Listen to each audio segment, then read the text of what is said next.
Howdy! Welcome to Sunday School with Miss Wesley. I am, of course, Miss Wesley, and this is Sunday School. I'm so glad you could join us. Of course, if you're new, I teach Sunday School. You listen. I do demonstrations or a craft activity. Today we are going to be doing a demonstration, hence why I'm wearing my dress and the shiny. This video is, if you normally watch my videos, you know that this video is a little behind. It's right after Thanksgiving, and it is the week after Thanksgiving, and my video was supposed to come out Sunday, and it got postponed because my house was a wreck. Because I was transferring from fall to Christmas, and now it is reasonable. Anyways, let's get on to our lesson. We are in our 8th lesson in our series of Sheheroes, which is she and heroes together, and which means we are learning about female heroes in the Bible. And today we are learning about Esther. And she is one of the only women in the Bible to have her own book. She and Ruth are the only ones to share this honor of having their own books with their name. It's pretty cool. In fact, there's very few books in the Bible that have names as their title. Yeah. So, anywho, we're going to start with,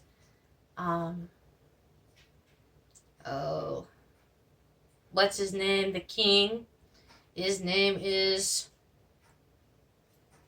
we'll just call him King because he's got a long name. And like always, I encourage you to go read the books yourself. I cannot go in depth like I want to in the short amount of span I have to do these videos, and I encourage you to read your Bibles, study them out for yourself. It's like I tell everyone, do your own research. That includes not only the Bible, but your history, your science. Do your own research, because sometimes what you're being told is not always the truth. So, let's start. King Menazarius was the ruler of the Persian Empire. Now, for you that don't know your history, the Persian Empire reached all the way from Ethiopia into the Asia Minor. It was all the way up to about Rome. Rome hasn't been conquered because they're Rome. And neither did Greece.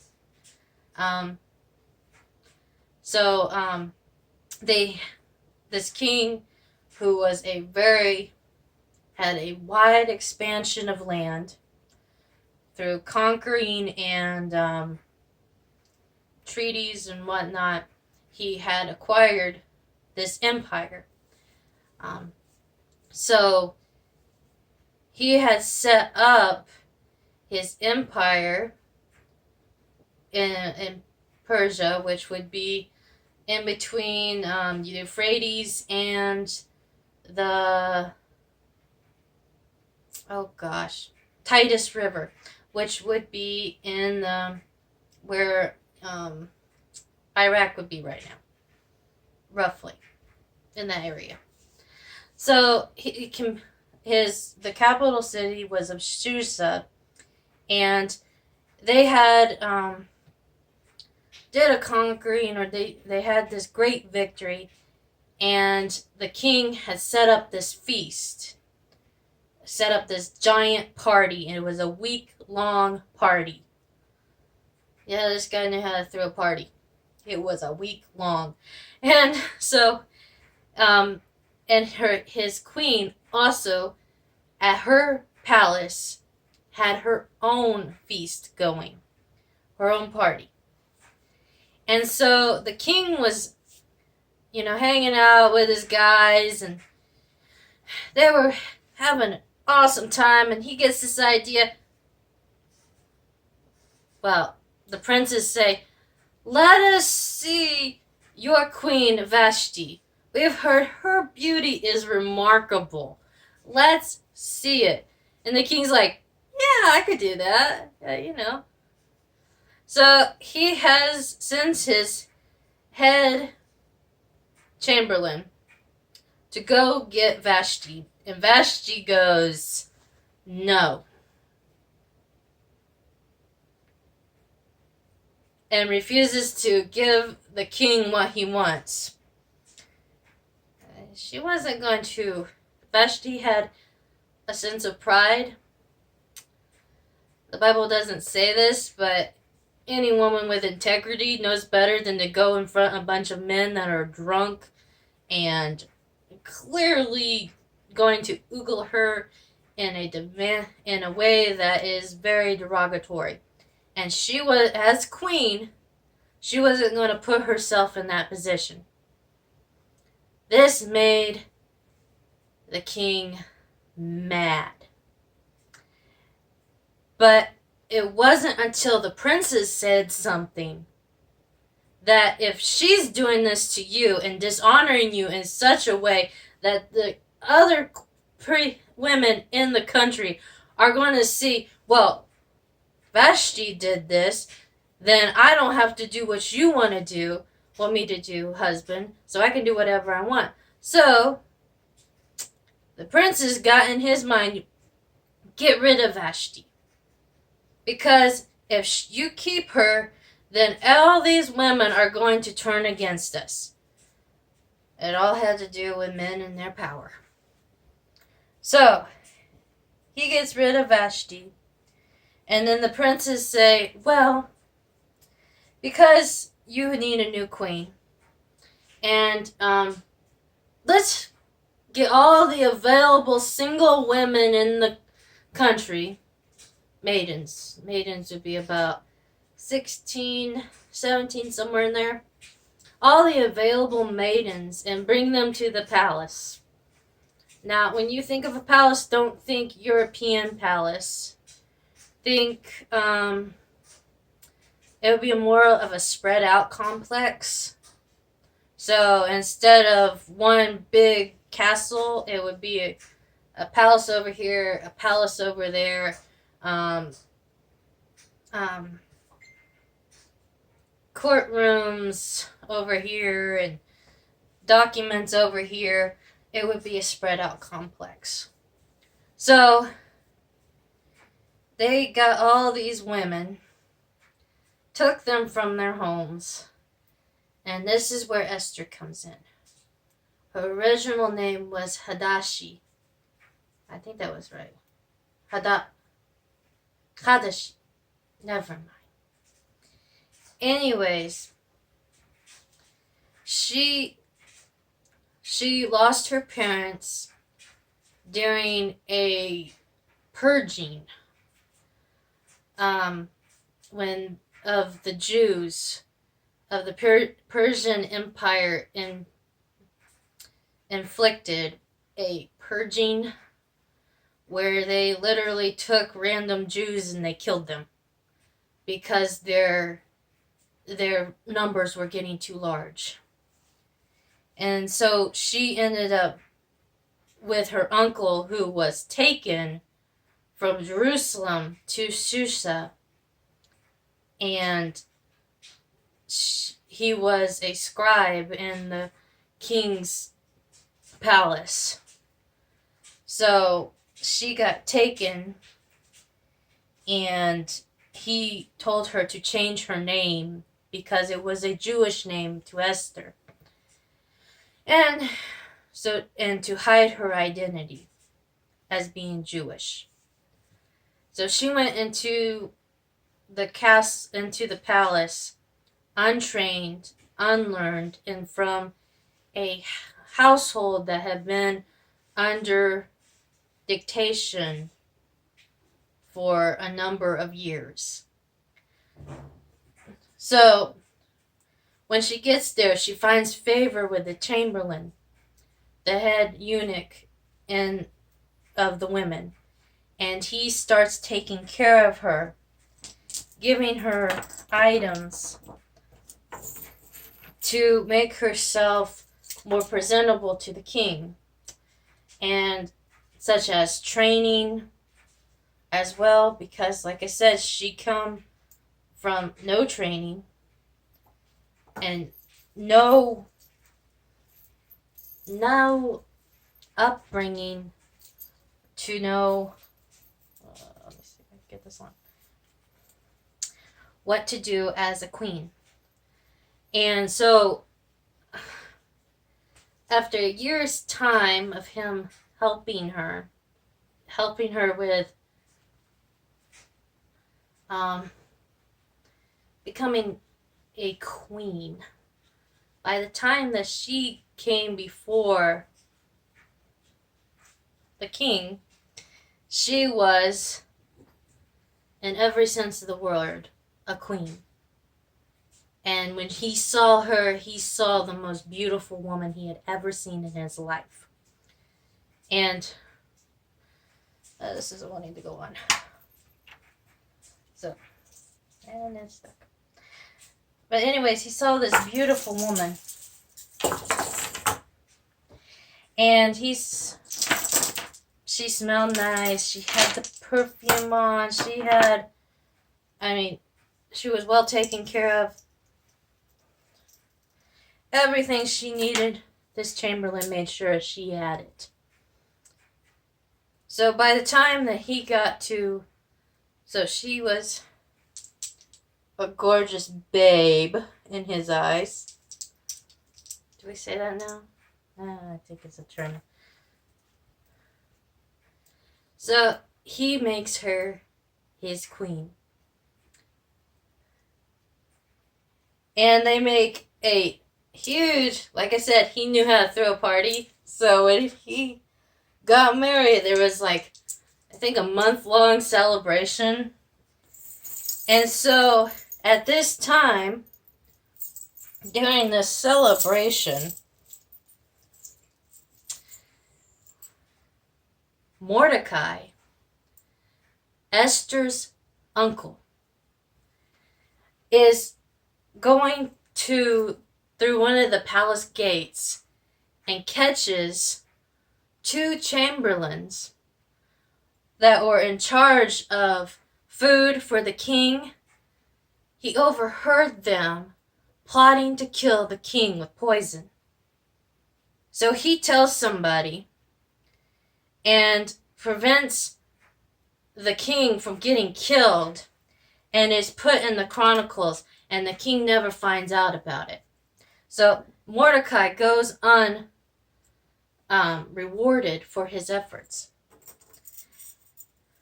So it goes on that this guy Haman, who hates Jews, he absolutely hates them.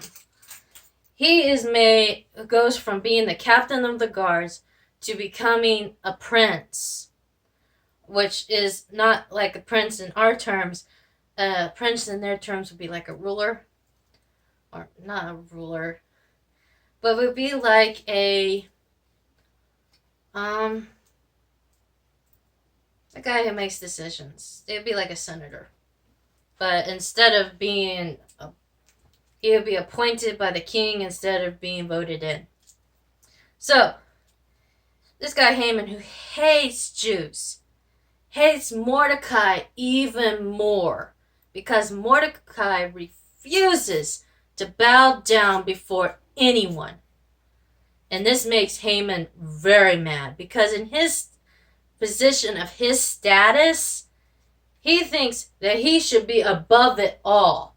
That the only one higher than him is the king. And even he should be licking my boots sometimes. So this really made Haman mad. So Haman goes to the king and says, King, I think these Jews are getting too big for their britches. Not in those terms, but that's essentially what he was saying. I think we should wipe them out and kill them. Anyone that's not in all of them that are not in Susha, and then I think we should apply a heavy tax on them and stuff. Man, let's make their lives miserable. And the king's like, okay. No question about it. Just did what Haman asked. Mind you, this king is not... He's not a very joyous king. He's not a happy-go-lucky king. He was ruthless and he was cruel. And he had... Let's just say he has done some things. So, he goes, and his number one intention, Haman's, is first one he wants to kill is old Mordecai. Unknowingly. No. So, Mordecai hears this because, of course, he is a scribe in the palace. And the Jews hear this, of what is going to happen on this certain day in a certain month, that all the Jews are going to be killed. So Mordecai and all the Jews in Susha break down and are in sackcloth and ashes and are fasting. And Esther hears of this, that he's outside the palace and wanting to take care of her uncle like a good niece would. She sends out a couple of her servants and asks Mordecai to eat, and Mordecai says no. And they come back and tell Esther, and then she sends out another messenger, and Mordecai tells them what is happening. Or I think Esther brings him something like that. And so he tells them that Esther needs to put aside her fear and go before the king on behalf of the Jews. This scares Esther. Because of what happened to Vashti could happen to her. You see, you can't just go before a king, especially at that time. I mean, you had to have a call to go before the king. You just didn't show up. And then on top of that, although she was his wife, she was not. I mean, she was a woman. So she asks Mordecai and the Jews to fast and pray for her, because in 3 days' time she's going to go before the king, and she's going to put aside her fear and do what was right. So she asks all her servants in her palace, and her chamberlains, her eunuchs, everybody to fast as well. And she puts her battle face on. On the third day, she goes out dressed like a queen. She goes out dressed to the hilt. She looks awesome. And she goes before the king in his palace, before all the princes. And when he sees her, he goes, man, she looks good. And he puts his scepter out. Yes, he has a scepter. And he points it to her and gives her audience with the king. And he says to her, whatever you want, even half my kingdom you can have if you ask of it. Whatever you want. And she says, all I want is you to come to dinner at my palace and bring Haman with you. This, of course, made Haman tickled pink. The queen asked me. Of course, he's telling his wife this. The queen asked me. And all his friends, he's telling them the queen asked me. And then there's old Mordecai. Not bowing down to him at all. Yeah. That still burns his buns. But the queen asked him to dinner. That's awesome. So the next night, the king, of course, that night after the feast, after the queen asked him to go, and he shows up, and he asks, whatever you want, you can have it. Even half my kingdom, he says to her again. And she says, I want you to come back tomorrow night for feasting and wine. Haman, come too.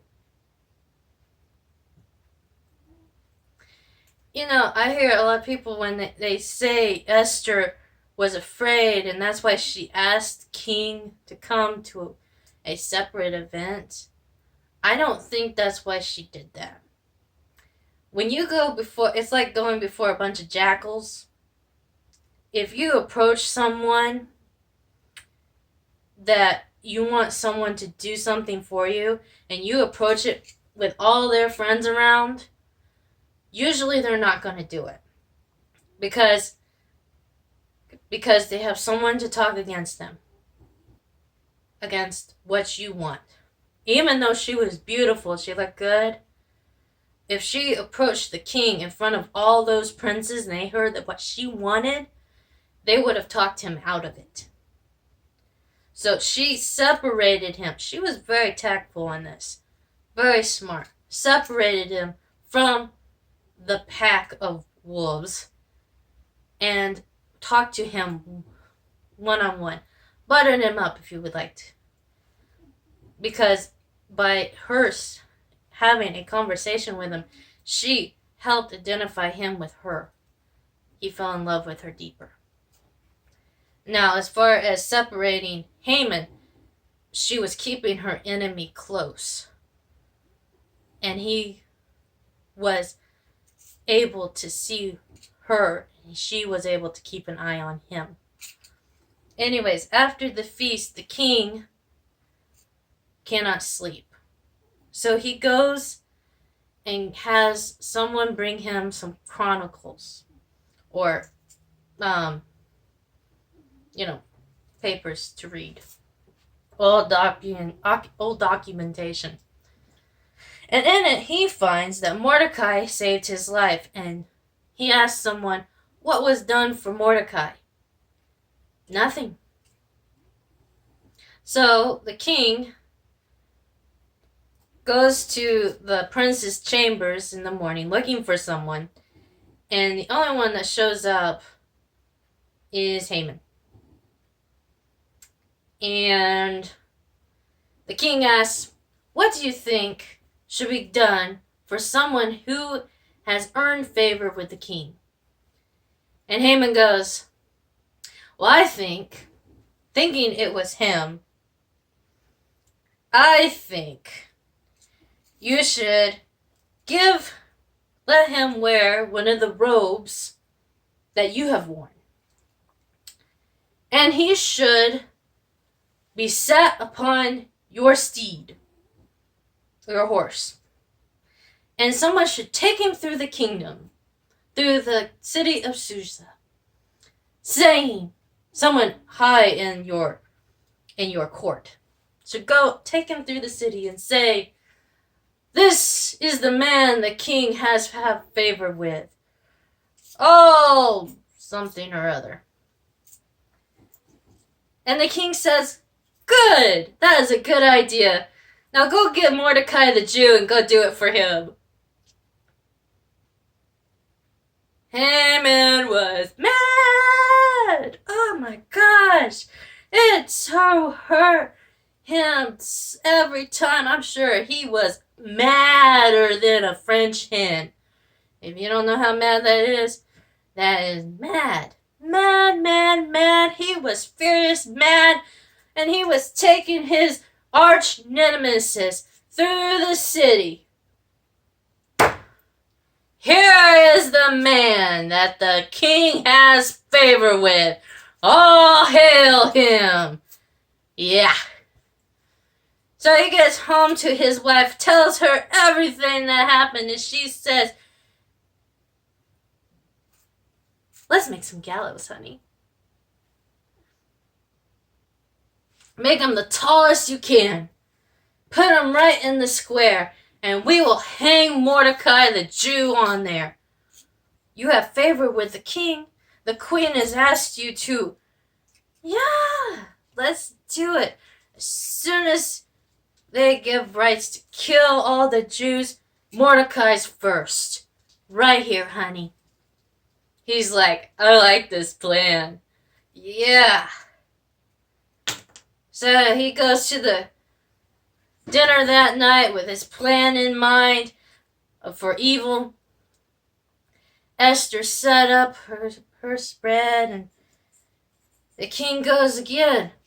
Anything you want, you can have it, even half my kingdom. And Esther goes, I just want to know why you want to kill me and my people. I am a Jew. And this man, Haman, wants, and all of our enemies with him want to kill us. This took the king aback, and he had to leave for a moment. And he was mad when he found out. His queen was a Jew and Haman wanted to kill her. He stepped out for a moment to get his breath and take it all in. And while he was gone, Haman came to Esther begging for his life because he knew what was going to go down. And somehow in the struggle, Haman ended up in Esther's bed. And the king comes back and sees Haman in her bed. And he goes, are you going to take my wife as well? That just threw the king over the edge, and that was done for Haman. He took Haman and took him and had him hung on his own gallows. The gallows that he made for Mordecai, Haman was hung on them. And then Esther asked that the king allow the Jews their freedom and to go after their enemies. And for about 2 days, they went after their enemies, even the Jews in the countryside. And then on the 3rd day, they had a celebration. Because their enemies were gone, they got their independence. This is technically the Jewish version of an Independence Day.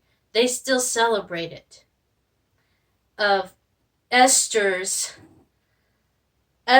conquest, which she never threw a sword. All she did was stood before a king. And Haman and his sons, all 7 of his sons were hung on the very gallows he made to hang Mordecai. Now all of this comes down to Esther facing her fear.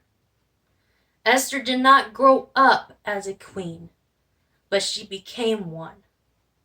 She did not grow up to stand before a king, but she did. Now you may say that yes, she was afraid, but you know what the opposite of fear is? Faith. Faith is the evidence of something that you cannot see. And so is fear. As you go through your life, you are faced daily with fear, and fear is crippling.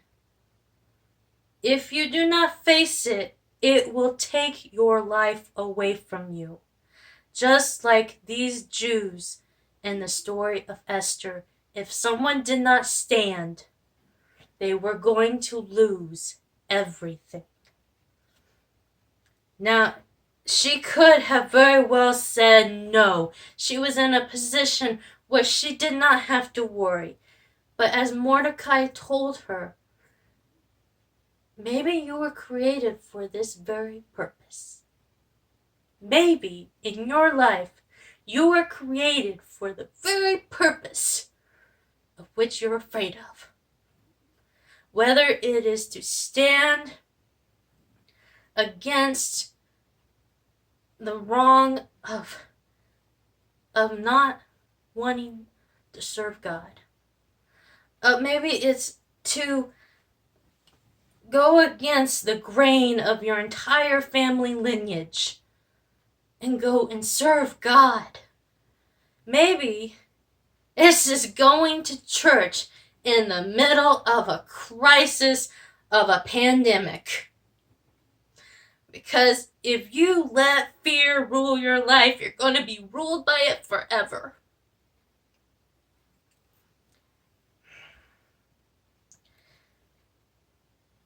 God is bigger than any fear you have.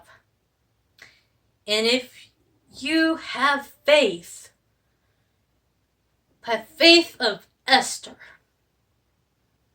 you can accomplish anything. Even going before a king that could very well kill you. And turn his heart to something beautiful. And change the course of an entire empire. All it takes is to stand. And go against your fears.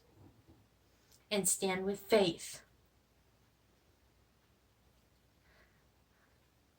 That's this week's lesson. I am, of course, a queen. Anyone that is saved by God's grace, you are a king and a queen, and you should act like it. Because you are beautiful and God saved you for a good purpose. No matter where you came from, that's not your life now. You are wonderful, and He sees you for who you are. A beautiful royal descendant. Okay, next week we'll be learning about my girl Mary. Yeah, she is the mother of Jesus. And I hope you stay tuned. Yes, she is a hero in herself. I love you guys. Remember, God loves you, and there is nothing you can do about it. So remember, no matter where you are in this life, you are loved. Goodbye.